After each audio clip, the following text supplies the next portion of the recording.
Well, Zhang is chief correspondent for Shanghai Wenhui Daily here in Washington. He joins us now live. Song, thanks for joining us. First, what do you make of President Xi Jinping's call for continued global cooperation? This, of course, a very different tone than what we're hearing in Washington and indeed in parts of Europe. I think President Xi's comment on this issue reflects the urgency for the world to work together, especially joined by different countries like America, European countries.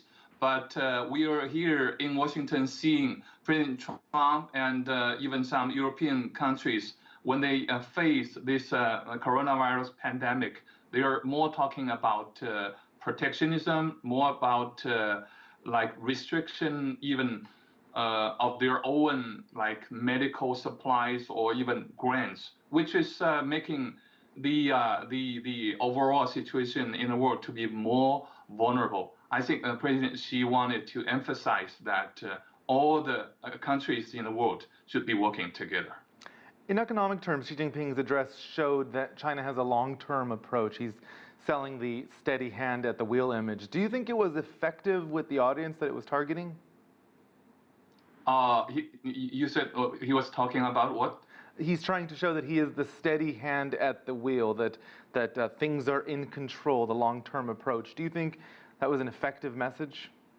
Yes, I think so, because these two sessions are very important when it comes to world economic issues. And all major countries and the media are looking at Chinese economic development. And I think President Xi is trying to send a strong signal to the world that China is trying its level best to stabilize its economy, to continue the way of globalization. I think that's very important.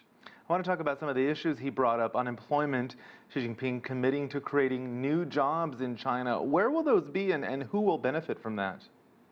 I think this is one of the most crucial issues facing China at this moment because of the COVID-19 issue. And we know maybe a lot of people lost their jobs in the last couple of months. China is now trying to reopen its economy. And a lot of rural workers, those immigrant workers, are trying to return back to their factories. And because their family also is very much dependent on their income. And I think this employment issue is very crucial, not only for China, but also for the world. And those kind of low-income families in China will be specifically benefiting. China made poverty alleviation a national goal, Xi Jinping reiterating that in his address. Given the economic backlash caused by COVID-19, how realistic is that? It's becoming more challenging. As I heard, there are about 30 or 40, 300 or 400,000 people are returning back to poverty, especially because of this COVID-19. But China is now trying to introduce a lot of new policies, trying to encourage and trying to realize this goal of elimination of all poverty populations by the end of this year. I'm seeing this like the government is especially targeting agriculture, rural area, and farmers. When it comes to these farmers, they are talking about to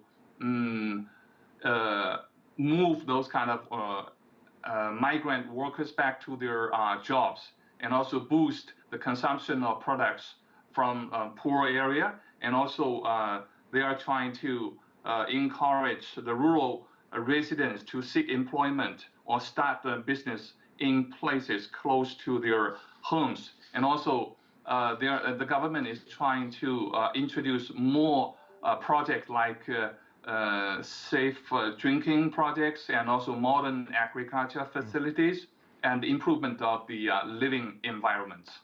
All right, Zhang, thank you so much for your thoughts.